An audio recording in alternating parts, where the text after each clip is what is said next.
Come on and shine, shine, shine. Las Vegas, shine your light on me. Welcome to Las Vegas Tonight with your award-winning host, Dale Davidson.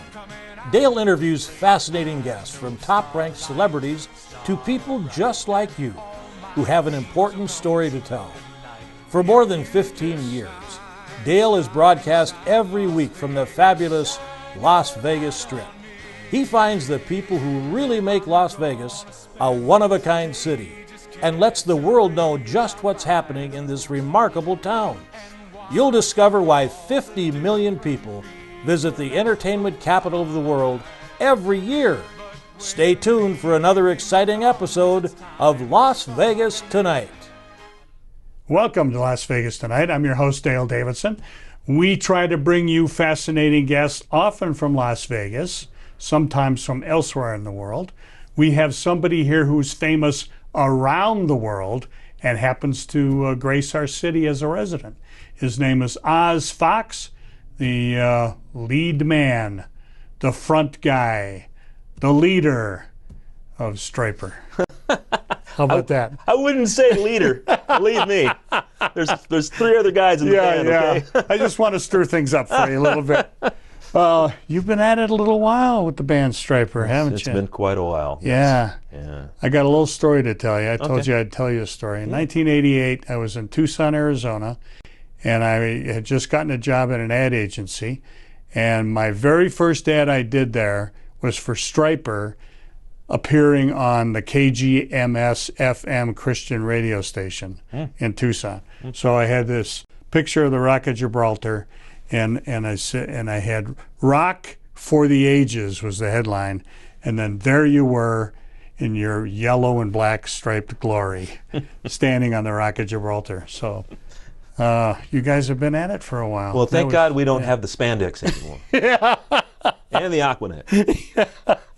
Certainly was a painstaking thing. It was an era, sort of glam metal, I guess, really, when you first started. Yeah, that's what people tagged it as. Yeah, we never thought of it that way. No, as far as we were concerned, we were just a rock band, metal sort of. And you were attracted to that, hence the name Oz from Ozzy Osbourne, right? That's correct. Your bandmates. That started in high school. Yeah. Because I used to be a huge Black Sabbath fan. I used to imitate Ozzy Osbourne's voice and play at backyard parties, and so a lot of people started calling me Oz after that. And it stuck. I guess so. I just kept it. And you grew up in Whittier, California. That's correct. Tell me about your childhood, about your family. Well, I grew up it was kind of a nice neighborhood, quiet. And my father was an upholsterer in the upholstery business. Yeah. My mother was just a stay-home mom, and they ended up divorcing at the time. I was probably they split up when I was 6 years old, and then they finally had a divorce when I was 10. Right. And it was definitely a strange time for me growing up. I just had school and friends and neighbors and all that stuff, and I wasn't thinking too much about politics or anything like that. Obviously, there was a lot of things going on in the 60s. Yeah, absolutely. I was born in 61. Yeah. So you can imagine all of the kind of things that were happening at that time. Yeah. Going into that decade, many things happened. Including musically. Oh my gosh, music was just amazing. Yeah.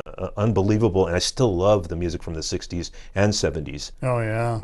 And then, of course, when I was in high school, I started high school in 1976, and at that time, my gosh, the bands like Deep Purple and Kiss and Black Sabbath were pretty popular. Yeah. At the same time. So you migrated to that end of the hard rock spectrum. Right.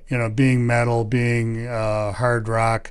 What about it appealed to you, especially the satanic aspects of it?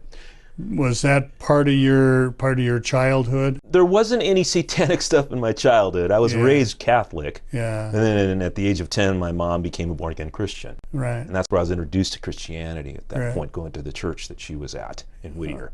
Church is still there, by the way. Oh, good. Same Cool. pastor. Cool. Wow. But I That think, was not attractive to you as a kid. well, mom, In the music, yeah. strong-armed me. Oh, you know, okay. Thank God. Yes. She did. They're good parents. I learned a lot while I was there growing up and stuff, but as I got into my teens, it was the rock and roll lifestyle just kind of was more attractive than that, and that's Yeah. what I leaned more towards, and being a musician and being a guitar player and wanting to, I think that was mainly my thing, was guitar, being attracted to guitar players, starting off with James Burton when he played with Buck Owens. Sure. That twangy Telecaster sound was just amazing to me. Yeah. So that really drew me in, so to speak. Later on in life, of course, my dad was a big jazz fan, so I heard a lot of Wes Montgomery and guys like that. But then it kind of turned into where I started exploring more about how to play and who to play like, and when I came down to it, just some of the rock players were really my favorite type at that time. Kind of your heroes. Yeah. And of course, hearing Black Sabbath for the first time just really kind of threw me, for a Some loop. serious guitar playing. Well, I mean, Tony Iommi is an amazing player, an amazing riffy kind of guy. And the funny thing about it is he had the tips of his fingers cut off in an accident. And so I heard that. Yeah, so he adapted a new way of playing, which just involved his lighter strings and a more distorted sound, which created this new metal kind of vibe, that heavy distortion. I didn't know that. Yeah. Yeah. That's really interesting. Yeah, So so- did you copy different styles? Well, I mean, of course, when you're a guitar player, you listen to a lot of styles. I Yeah. mean, like I said, I started off really liking James Burton, but Santana was a big guy Oh, for sure, me because of the tone he had. Yeah. And as time went on, in my high school years, there were bands like the Scorpions, and then of course a band called UFO with a guy named Michael Schenker, who really kind of blew my mind for a while. Wow. And all of my friends were listening to this stuff. So we would all just get together and listen to, and believe it or not, I think thankfully my dad just kept playing jazz music all the time, and I would go help him work at his upholstery shop. But I was drawn to a lot of progressive music. Oh, really? So I had friends that were into Emerson, Yeah. Lake and Palmer and stuff like that. Yeah. And that really just took me to different areas of music that I learned to appreciate, in later years. Did you have formal training as well? Not at the beginning. Oh, Not okay. at the beginning. I mean, if anything, I just learned a lot of chords and, things from uncles and, Yeah. I tried to take lessons with the reading and all that stuff, which I kicked myself for not, following through with that, because obviously I'd have more work in Vegas if I did it. So, but no, you didn't really need to have that to be successful, because a lot of the bands that were successful weren't doing that. Yeah, or playing by ear. Yeah. So, it wasn't until later that I really started studying theory and getting an understanding of what things were, as far as And the mathematics the of it. mathematics of music, Yeah. stuff like that. And actually started taking jazz lessons in 2014 and kind of got myself into a whole other Oh, that's realm. interesting. Yeah. Yeah. What do you intend to do with that? Is that It's more just, it was just more to break me out of a box. Okay. When you play by ear, you get stuck in these little things where you can't get out of playing the same thing over and over again. Yeah. And so learning something new like jazz opens up all these tools of scales and chords, so that you can do different things, so you don't sound so mundane that's really playing. interesting? And That's- it shows up on, obviously the recordings that I do with Stryper. Oh yeah. So Let's talk about the beginnings of Stryper. You auditioned for the band, I understand, right? well, I actually went to high school with, I met Robert Sweet, the drummer, Yeah. in junior high school in 1974. Oh, okay. So that goes way back. Yeah. And then finally in high school, we hung out a lot. And then eventually when I got out of high school, and he was on to playing in Hollywood with his brother Michael, Right. we hooked up, and they knew about my playing. Oh, did they? They Yeah. knew I could play, and they asked me to be in the band, and it was funny because it wasn't until we were, it was like kind of like we were at a point where we were in between bass players, and Michael, Robert, and myself were in a garage, and a good friend of ours who was a believer at the time came in, and he knew that we had all come from Christian homes, and he's the guy that said, if you dedicate your life and your music to Christ, he can take you to places you've never been to. And the first one who stood up and said, I want to do that, was Robert. Yeah. And so the rest of us kind of obviously got on board with it. Oh, wow. And that's how the band kind of came to be a Christian rock band. And after that, lyrics got changed of original songs. I like to tell people that the first song that Michael had written riff-wise was a song called From Wrong to Right. And I believe Robert wrote the lyrics to it, and I came up with a chorus lyric-wise about Jesus is the way kind of thing. And that kind of was, to me, seems like the catalyst for where the band was headed. And that was really a breakthrough in popular music, period, but specifically with metal in the Christian genre, unheard of at that point, right? So you guys broke that entire mold. Well, that, and in the Hollywood circuit. I mean, there were bands like Motley Crue playing, and Hollywood, and the whole satanic kind of overtones were popular. Yeah. There was a lot of bands that were just kind of doing either that or a Van Halen-esque kind of thing, because Van Halen had just been extremely popular, which we were heavily influenced by a lot of Van Halen stuff. Right. And especially myself. And you played at a lot of the same places you were, went to Whiskey A Go Go, places like that? At the time, actually, we didn't play the Whiskey. There were a lot of smaller places in town that we would play, a lot of smaller nightclubs and whatnot that were popular. But it wasn't until, actually, we didn't play the Whiskey until like 1991. Right. I guess you had a live album from there, didn't you? Yes, we did. Yeah, I thought so. So, did you have to fight the critics in the sense that, you're inventing a new genre, essentially, hard rock, Christian style? Did the critics go after you? And I'm thinking maybe from both sides, at least in the sense the Christian people like, how can you do this kind of music? And then from people who were non-believers, how dare you, enter our space? You hit the nail on the head right there. I mean, we got it from both sides, really. Yeah. But for us, it was a calling.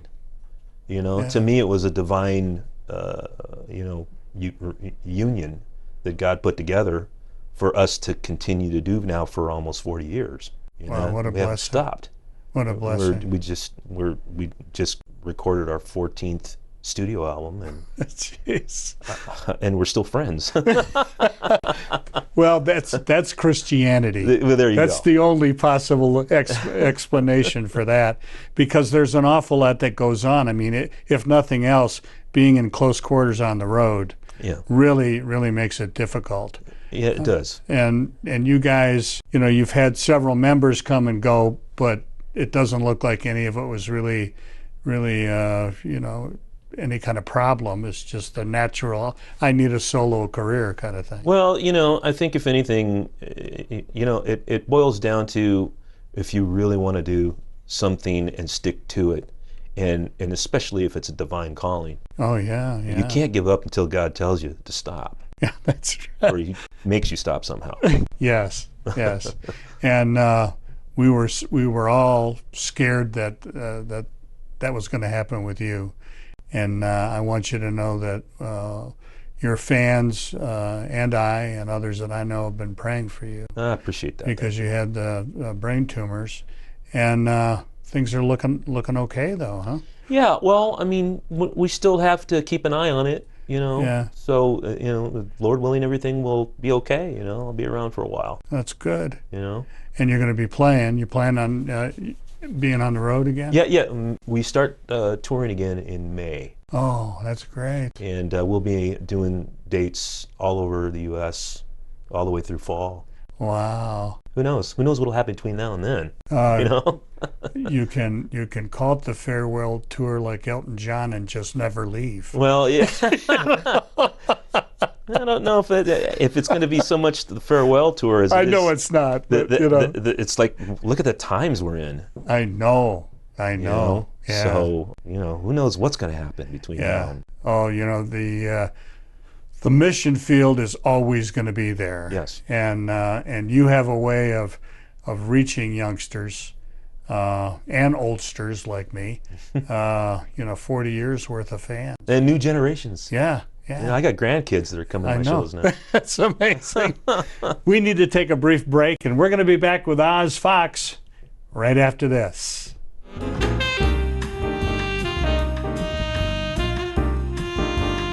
Hi, I'm Dale Davidson, host of Las Vegas Tonight. Radio has an enduring place in the heart of America. Sometimes it's music that can enliven your spirit or keep you company when you need some. More often for me, it's just been the right spoken word or two that can quiet my mind and soul.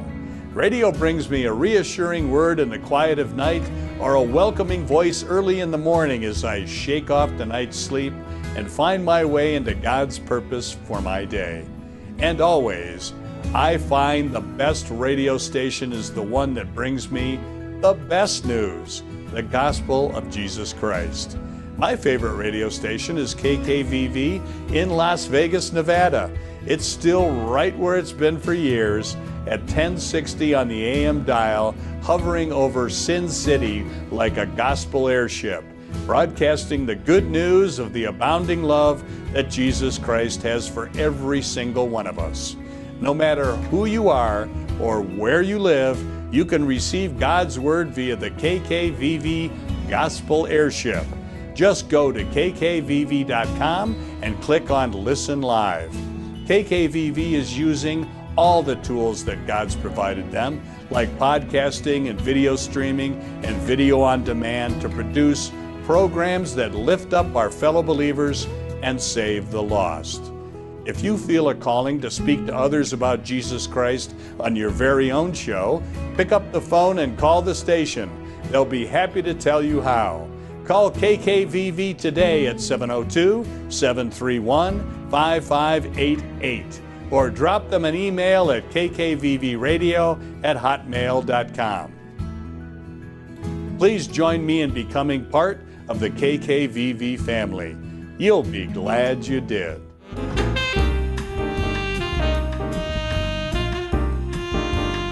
And welcome back to Las Vegas Tonight. I'm your host, Dale Davidson. Oz Fox of Striper is with us, and several other bands. You were in some other ones that were pretty popular too, huh? Well, a couple maybe. Yeah. Here in Vegas for sure. Yeah. I actually did a show right before the pandemic shut down with Yellow Brick Road. Oh yeah. Yeah, I sat in for their guitar player Mark Cole, who was out of sick. Oh. It was the last show before they shut everything down. Wow. Unbelievable. Speaking of Yellow Brick Road, you're a Beatles fan and you grew up during that era. Yes. And I understand you might grace us with a McCartney tune. Huh? Oh, we have the same birthday, by the way. Is that right? Yeah. That's good. June 18th. That's good. Fire away whenever you're ready. All right, here we go. Blackbird singing in the dead of night. Take these broken wings and learn to fly all your life. You're only waiting for this moment to arrive.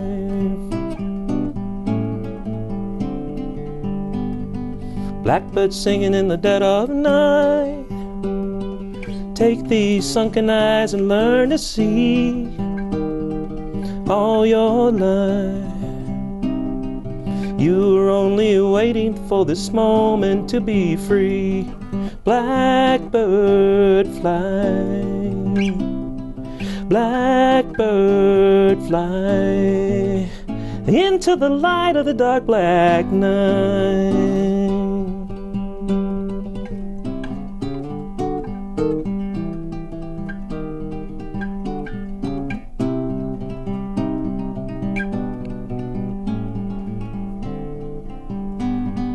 Blackbird fly, blackbird fly, into the light of the dark black night.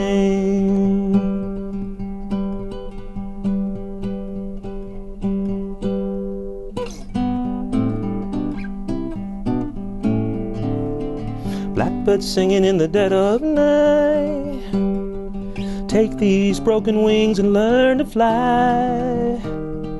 All your life, you're only waiting for this moment to arrive. You're only waiting for this moment to arrive. You're only waiting for this moment to arrive. Give him a hand, everybody. Studio audience. Nice job. Very nice job. Thanks. Thank you so much for gracing us with a song. I appreciate you giving me the opportunity to entertain. Right. Yeah. Well, you know, if not that you had to prove a thing, certainly not to your fans or your bandmates, but you knocked that out of the park. Oh, thank you. You know, you did a really, really good job. Thank you. Well, considering my brain's all messed around with, I think I'll take that. Yeah, that's remarkable too, considering, you know, I was reading when you were going through all of that, and your beautiful wife Annie was posting. They even woke you up during surgery and had you play the guitar. Yeah, what was that? I had an astrocytoma tumor about 4 centimeters big. Oh, yeah. And it was in the back side of my right hemisphere. Mm-hmm. So they had to do a craniotomy. And the problem with this tumor was it was in a position that could have eliminated the use of my left arm. Wow. So the only way to really do the operation without harming that is to wake me up and have me play guitar. And they had to test the area before they cut into the spot where they felt the tumor needed to be cut out. Right, right. And as they went through, if they tested an area that threw off my guitar playing, they wouldn't cut there. Wow. And so they had to kind of inch their way around, or centimeter their way around, taking this thing out of my head. Wow. And for 3.5 hours, I was awake playing guitar. That's awesome. And if I moved out of place, like when they were testing me, then they wouldn't cut there. And eventually, once they got it all out, they realized that the places where he was going to cut that threw me off was actually brain, not tumor. Oh, wow. So you can't just go in and scoop it out, you know, with a with a melon baller, you know. Yeah. You got to be very careful. Yeah. That's why they call it brain surgery. That's right. So, and I think I made a few jokes with the I don't know, there were some things I was joking with the doctor about I don't know, some movie called Red Dragon where, you know, Ray Liotta got his brain cut. That's funny. That's funny. Well, we're all so glad that you're healthy and back with the band and with us. So I'm very God thankful. Bless you. Oh, I'm very thankful to be alive and being able to walk and have all my memories and just even be a part of the band or anything for that matter. Oh, that's wonderful. I'm very thankful. Oh, yeah. Let's talk about your faith. You obviously, you said that you grew up in the church, you know, with your mother's influence. Mm-hmm. Did you have a Me Too kind of moment when Jesus entered your life, or was it more of a gradual thing? It was a gradual thing, I think. It was obviously when you're young and you dedicate your life to Christ. There's you don't really think about all of the things that would hit you in your life to possibly distract you from your walk. And so that's the important thing, is to have something or someone in your life to help you and guide you through that kind of thing. Mm-hmm. I didn't really have that. I had my mom and my friends. Right. You know, and the church was great, but there wasn't anyone mentoring me in a faith, so to speak, in a Christian faith. Yeah. It was just going to Sunday school and, you know, just kind of hanging out with, you know, the kids and whatnot. Christians. Right. Yeah. Christian kids. Yeah. You know, that's crucial. Yeah, it is. And then as you get older and your hormones start to change, yes, things start, you know, kind of getting in the way of all of that. Oh yeah, absolutely. And so sure enough, it took a while and I went through a lot of ups and downs. It wasn't until, like I mentioned, the story about us rededicating our lives in the garage, where we started really taking it seriously, because it was like, okay, if we're going to do this, then we better really know what we believe in. Right. So we spent a lot of time going to church then. But still there was this alter motive. There was always this alter motive of wanting to be a rock star. Right. Which, if you're half-hearted in your walk, sometimes that half-hearted part that's not thinking about Christ is going to take over. Yeah. And that's what you have to be careful of. That's something that everybody wonders about a Christian band in general. The temptations on the road have to be incredible. I mean, groupies and drugs, alcohol, all of it is there. Yeah. And luckily you had each other, everyone in the band was a Christian, but still it had to be tough. Well, yeah, and there was still those times when we would all be each other's, little devil on the shoulder. Accountability group. No, devil on the shoulder. Oh, devil, okay. Okay. There were those times too. So, I mean, if anything, it wasn't really until I went through a really bad heartache in my life, which was the breakup of me and my first wife. Right. And we had 3 kids, and it was a family unit that I thought wasn't going to be broken until we broke up. Yeah. And that was very, very hard for me. Yes. I had to really turn to God for that. I had to get on my knees. I had exactly the same experience, and I had to get on my knees. God showed up. Yeah, and trust Him for everything in my life and surrender my whole life to Him then completely. And at that point, I was kind of on my own. And of course, I could see my kids and spend time, with them as much as I could. They got hit pretty hard by the whole thing. But, I had to put my life in His hands. Had to put the whole thought. I mean, if you think you're going to be with somebody for the rest of your life and it doesn't happen, what do you do? Yeah. And it's so disappointing. Oh yeah. And I had to sit there thinking to myself, well, God knows my future. He knows what's in my, path, and He knows what's best for me. So I'm just going to trust Him for it. I'm going to pray I made a note. If I ever meet the next girl, God's going to have to hit me over the head with her, and she's going to have to be in ministry, and she's going to have to be fully dedicated to the Lord, and she's going to have to just be totally sold out for Jesus, and all these things that I waited and prayed, and eventually I ended up meeting Annie, which was and she fit the bill. She went above and beyond what I could have ever expected for my life. That's wonderful. And, that's wonderful. Yeah, and the great thing is I'm still, we're both still friends with my first wife. That's good. Glad to hear that. Annie had a special way with my kids, and I think my first wife appreciated that. And it was turned into a thing where, there was a mutual appreciation. And now, whenever they meet, it's like the 2 wives of Oz, That's funny. Yeah, what happens in Vegas stays in Vegas, right? That's right. That's a good story. With the, a happy ending, and not many divorced dads can say that it's okay, because there's an awful lot of tension in a former relationship. It can be, but I mean, the thing is trusting God for your life and putting everything in His hands and surrendering everything to Him. It gives you the peace to know that nothing's going to go wrong in the future. Things are going to look good. And it doesn't even matter what happens in the future. I mean, obviously, with my health issues, it's like, okay, what is God going to do with me in that? Yeah. And I know that one day I'm going to have a new ear. That was the other thing. I had a tumor in my ear that they had to pull out, which I lost the hearing in my left ear for that. Now I can only hear it on my right ear. Yeah. But when I get to paradise, I'm going to be able to hear everything. Right? In stereo. Yeah. And know everything, by the way. Yeah, what a glorious day that will be. Yeah. That will be. Let's talk a little bit about the future and what you see there.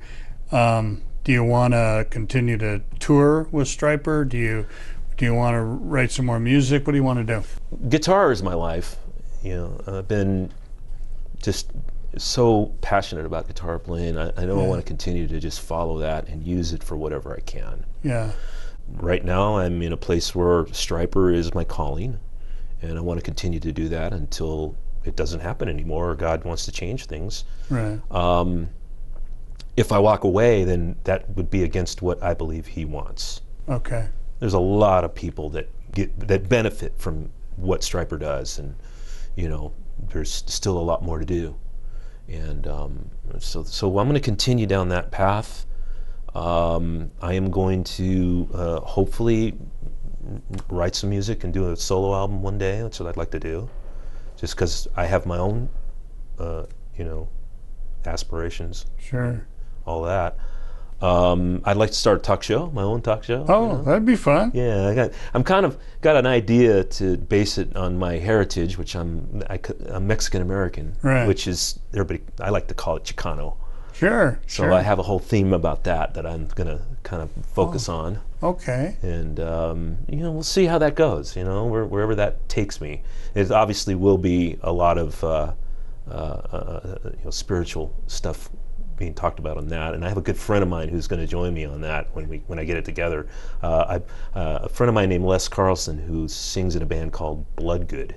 Yes, I've seen them on Facebook. I ended up joining the band for a little while in 2006, and we recorded an album together. Okay. And great guys, Now you can pray for the bass player. He just had a stroke, so he's. Oh, I'm sorry. Yeah, he's dealing with some stuff right now. Yeah. But, I don't know. Whatever God wants to do. And, of course, there's ministry with Annie. She's continuing to do her ministry. And sure. I don't help her run it because I don't know if I can handle what she handles.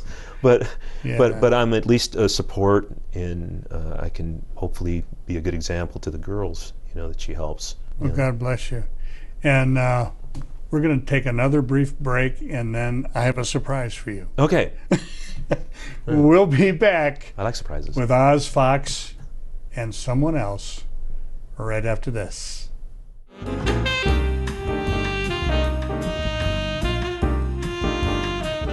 You are unique, complex, beautiful, valuable. I made you different.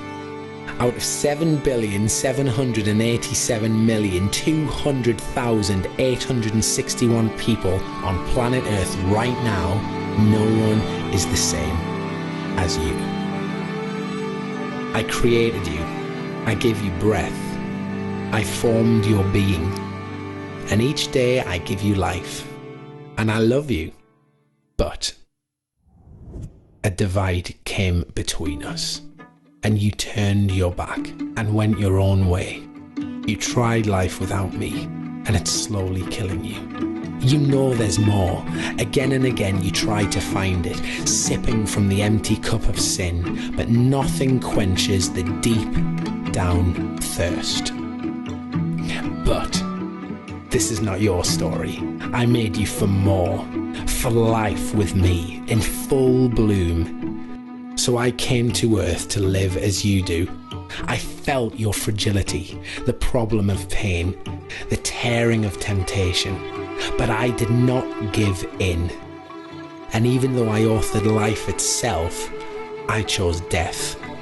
I took your sin, the weight, the cost, and it killed me.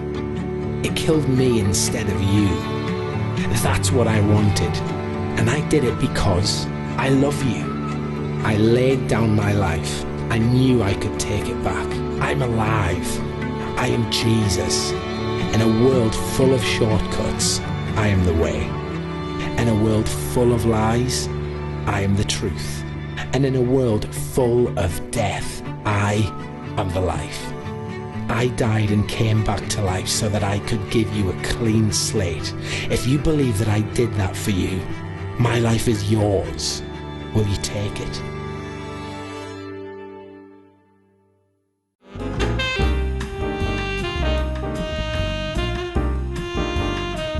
Welcome to Las Vegas Tonight. I'm your host, Dale Davidson.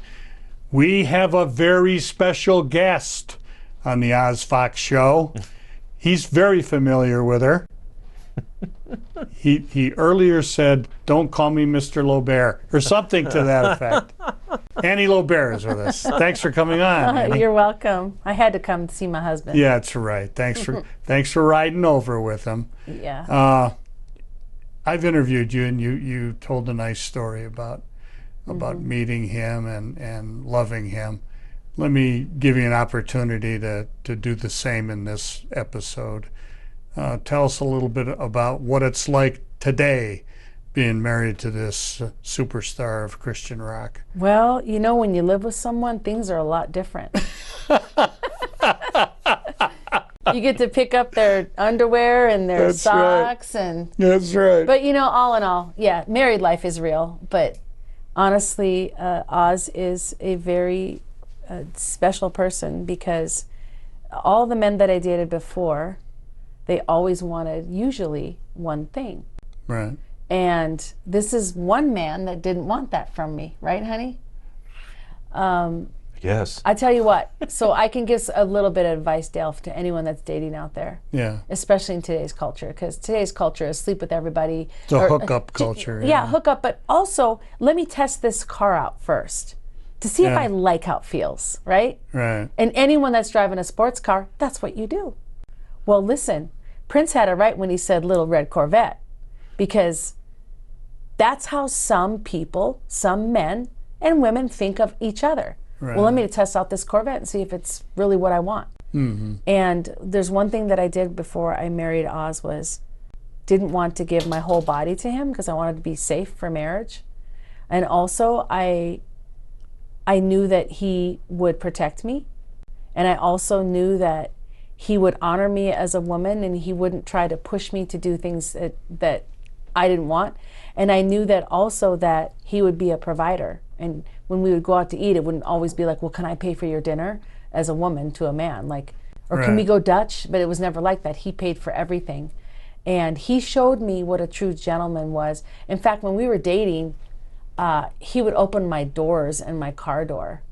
You still do that, honey? Oh my gosh. What a con, right? Throw me under the bus. Oh Seriously, my God. Oz, honey, come on.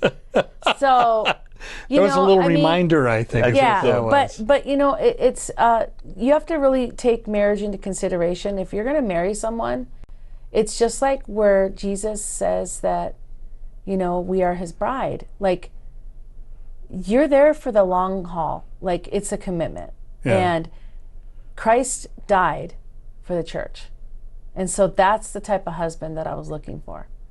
Someone that, you know, totally represented Jesus in the right way. Yes. But also in today's culture, to have a husband that is faithful and that doesn't cheat, is not addicted to porn, that, you know, doesn't try to look at other women, or, oh, let me go, I'm going to go out, I'll be out later, honey, and I'll see you later. He's not like that. He'll tell me exactly where he's going. It's not that I will go follow him or anything, but he's very faithful. And he always wants to come home to me because he loves me. So just to give any advice, this is a long haul commitment. And if people think marriage is going to be all beds and, like, you know, roses and pizza and cupcakes and cuddling. Disneyland, it's not that. Mm-hmm. Marriage is work, but it's worth it. And you fall in and out of love every day sometimes. Yeah. Because some days they're really going to make you mad. And some days you're going to be like, it's the best person ever. Right, honey? Am I saying it the right way? Yeah, it's nice. Very well nice. done. A friend of mine is a pastor who marries people down on the Strip, you know, and makes a living doing it.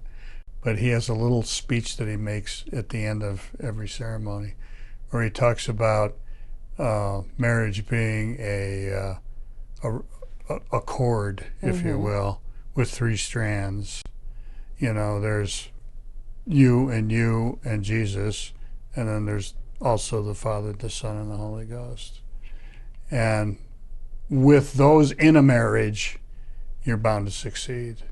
And you guys clearly have that. You've been married 20 years? 20? 13. They're 13 this year. 13. We're going to try to be married That's right. 30 or 40 years, as long as this world is still going to be here, Dale. Yeah, yeah. You know? Speaking of which, it's hard to be married anyway. As you said, it's work.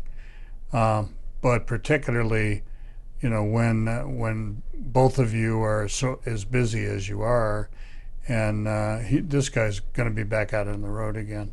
Does that worry you or bother you that he's going to be out in 30 or 40 cities? No, not as far as him getting harmed. I think for his tumor situation and sometimes the seizures that could happen, I think that is concerning, but I always have to just give it to God. Yeah. Honestly. And then I try to come out and visit him if I can. Okay. And I will be with him on his birthday show in Puerto Rico. Of course, we love Puerto Rico. Maybe Paul McCartney will show up. You know, could. it's so crazy That's because right. like Mexico, which On I that never day. got to go with you, honey. I I was know. kind of upset about Mexico. that. Because I wanted to see Mexico. But in the countries that are Latino speaking, Right. Spanish speaking, Right. they love, I mean, they're crazy for Stryper. Like, Yeah. they never stop playing him on their radio stations. In fact, let's talk about the MTV days, honey. Yeah. MTV had dial-up and MTV video back in the day when they just did videos. 24/7 And videos. and in the 80s, Stryper was the most requested for a couple years for calling on you, always there for you, and free. And I saw the videos, and he's got so much energy. Y'all got to go look it up on YouTube. But that's what was really crazy about Stryper is Stryper crossed over, not just in a Christian genre. They were already crossed over into normal radio play. And they were singing about Jesus. It's unheard of, yeah. It's unheard of. They were Yeah, the first band to do that. U2 did it later. Yeah. Sonny from POD. You two never really admitted to being They were a worship band in the beginning. full Christian band. They came out and their stuff was not Yeah. tagged that. Right. We Of came course, out. Creed. We came out Creed. and said, "Hey, we're a Christian rock band." And we're, Yeah. we're not ashamed of it. Yes, and we're not ashamed of it. So Yeah. that's the difference. Yeah. Well, that's huge that you're still popular Yeah. because it comes and goes. Yeah. Those, Do you feel that your audience has transcended the age group that first saw you in the 80s? Are you seeing some younger people at your shows? yeah. I mean, if anything, it's mostly the parents that grew up with us when they were younger, bringing their kids to Got see it. us, and it's been a lot of that. And there's been some, young people that have kind of gotten into us just because they've seen us, or maybe at a show or something. Well, what's interesting is your music is not, I don't think of it as contemporary Christian music in the sense that you're a hard rock band, you're a metal band, Yeah. and that isn't what you hear on the Christian radio stations. No, we're not the format. We don't fit the format of Yeah. Christian radio. So. It's their narrative that they have going. Yeah. Christian radio stations. I'm just being honest. They have a narrative that they Yeah. have to stick by, and their order from their people, and Stryper's not part of it. Yeah. Unfortunately. Yeah, and why do you think that is?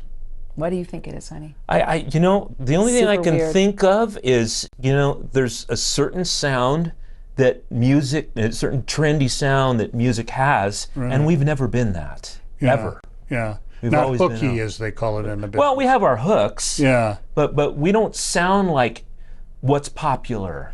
right. So we get kind of shoved aside, and that's what we hear a lot of most of the time from music directors is, oh, you guys don't fit our format.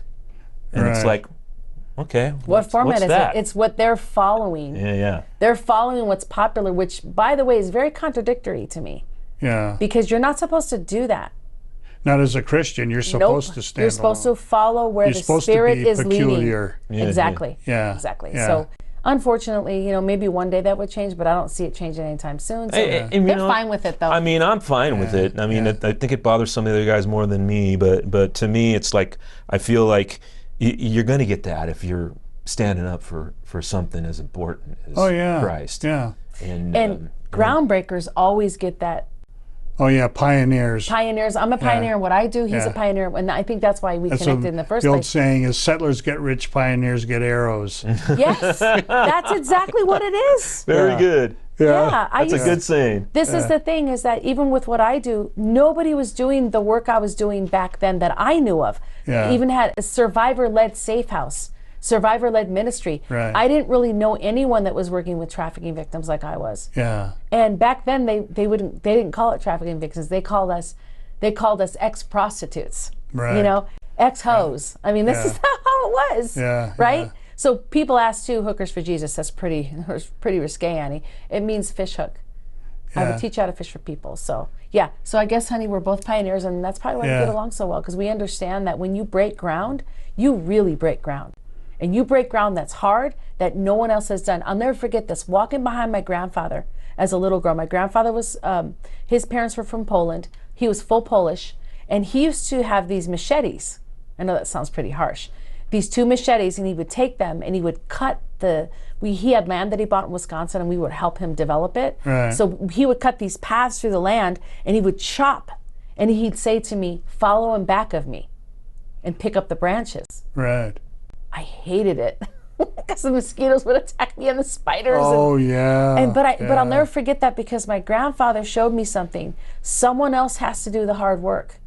You will resent that person because they're making you work. Yes. You know, and but at the end of the day, that path is now a road, and everyone else can travel on that road. Yeah. But they don't know what it took to get that road the way it was. They were not there when they broke the ground first. Yeah. And both of you guys are groundbreakers. Right. In, you know, in your particular fields. Mm-hmm. And that's a blessing. Let's talk about blessing each other through Christ in a marriage. Do you guys pray together? Yes. Yes. And do you make a regular habit at a regular time? Or is No. it just Not really. There's no formula. Just kind of happens know, spontaneously.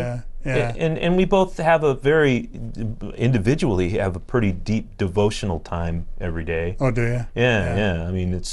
I didn't do it at Devo today. You have Sorry. well, but it doesn't have to happen every day. But I try to. But Annie spends a few hours in her bedroom, and I'm downstairs already cooking breakfast, and she'll sit there and Going through the Bible. going Looking through at the stuff. Word. And then there's days during the week when she goes to work where I'm just sitting listening and getting fed in the mornings, and then since the pandemic, it's been hard to get out to not make contact with anyone. Yeah, to go to church. Yeah, in my thing, it's been, but I watch online, and I'm still connected with the people at church, and so is she, and so we make do how we have to, and I do with this thing where it's like I meet with people individually and go out and have breakfast or lunch or something, and we, pastor will come with, or the worship leader or somebody will meet with me, and it's kind of cool. It's kind of neat, and I get to meet with musicians in town. I do it all the time, lunchtime, it's called, hey. That's good. Yeah. That's good. It's an unusual town that way, entertainment is our business. Yeah. And no matter what aspect of the hospitality industry, and you're in it. Right. And we just accept that to be here. Mm-hmm. You guys going to stay in Vegas, you think? Is this going to be your home forever? I don't plan on leaving. I love it here. Yeah. I love the airport. It's easy to get in and out. Oh, that's the truth. I just came in a couple of nights ago, and I thanked the Lord as I was on my shuttle, saying, man, I remember when this took a lot longer. Yeah. When you were in other cities. But then, my gosh, the entertainment, the food, the places to see. Food is phenomenal. I mean, you have so much here. Plus, you got Red Rock if you want to go hiking. Oh, yeah. All that kind of stuff. It's a great place. Great we have the lake. We have Hoover Dam. Oh, we got it all.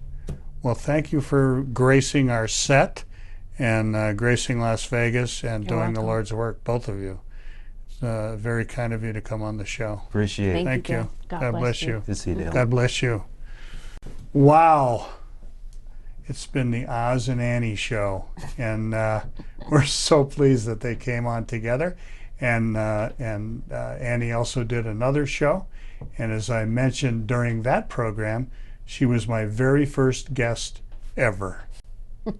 And that was a while ago. Really cool. 15 years ago. Yeah. Yeah, God bless you both. Yeah. Thank you. As I try to remember to say each and every episode of Las Vegas Tonight, when it comes to your Lord and Savior Jesus Christ, please walk with Him. God bless you.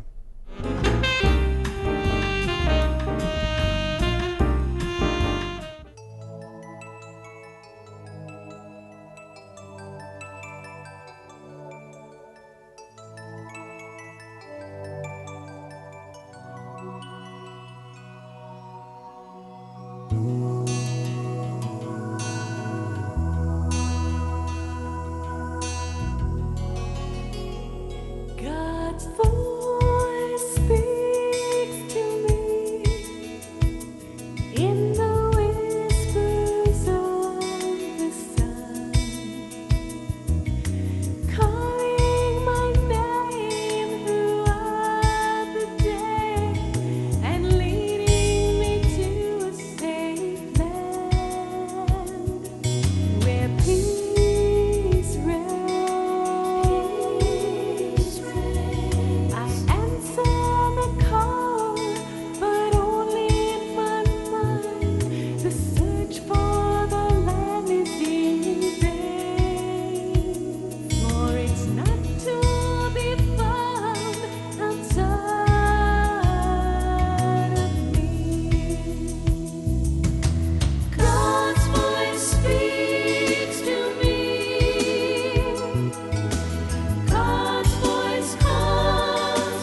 What is the Bible?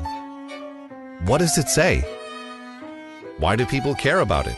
And what does it have to do with you?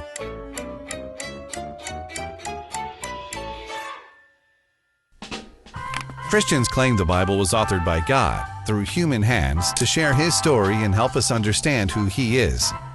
It's a diverse collection of literature, including historical accounts, poetry, stories, and wisdom.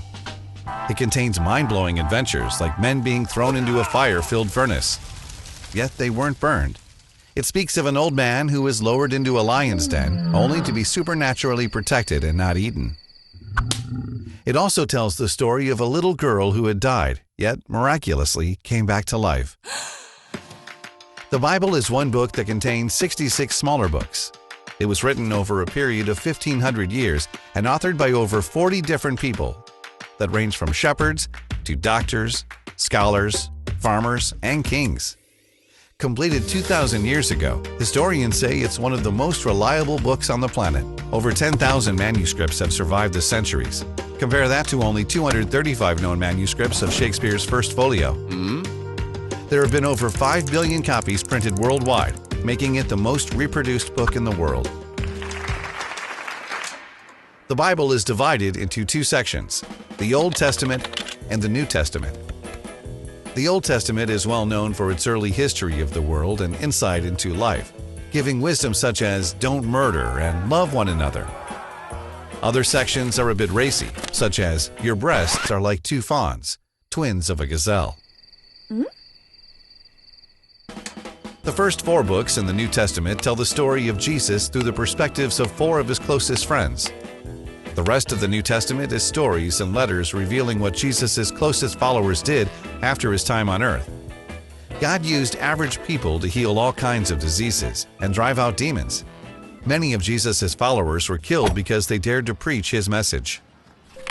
Jesus claimed to be the human manifestation of God's unfailing love for humanity and the secret for true inner peace. He gave hope to the hopeless, love to the unloved, and then gave his life to bring never-ending life to everyone who would believe in him. That's where you come in. Beware, reading this book will change you. As you read it, its message of hope will come alive in you. That's what it's designed to do. Why not give it a shot and see for yourself what it says? It just might surprise you.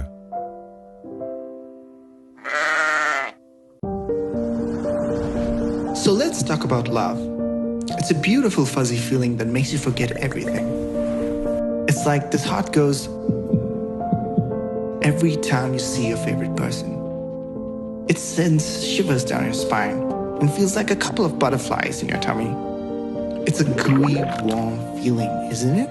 But do you know the difference between being in love and real love?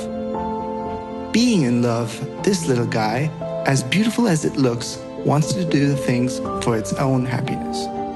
It wants things that brings him immediate satisfaction. It wants pleasure and intensity to satisfy itself and wants to do the things that captivate only the moment. It's self-seeking. Real love, on the other hand, focuses on the well-being and the growth of the other person. It is patient and sacrifices what's most important to it just to save you because it wants to see you grow. It seeks to deepen this relationship with you based on trust and friendship, a pure act of the heart. Even when you're selfish and wrong, it gives you another chance, like Jesus does. Christ is always around you to shower you with unconditional love in spite of mistakes, and he will never judge you. Jesus joyfully celebrates honesty, and he is a safe place of shelter. He never stops believing and doing what's best for you. That is real love. Morning shine, shine, shine. Las Vegas, shine your light on me. You've been watching Las Vegas Tonight with your host, Dale Davidson. We hope you've enjoyed this edition of our show. We so appreciate your loyalty to our program. To keep Las Vegas Tonight on the air, please go to our website, vegassaints.org, and click the Donate button. To send a check or money order, please make it out to Dale Wynn Davidson Ministries and mail it to 9030 West Sahara Avenue, Suite 255, Las Vegas, Nevada, 89117. To suggest a guest to appear on the show or any other suggestions or questions, write to Dale at dalewdavidson@yahoo.com or call him at 702-480-3989.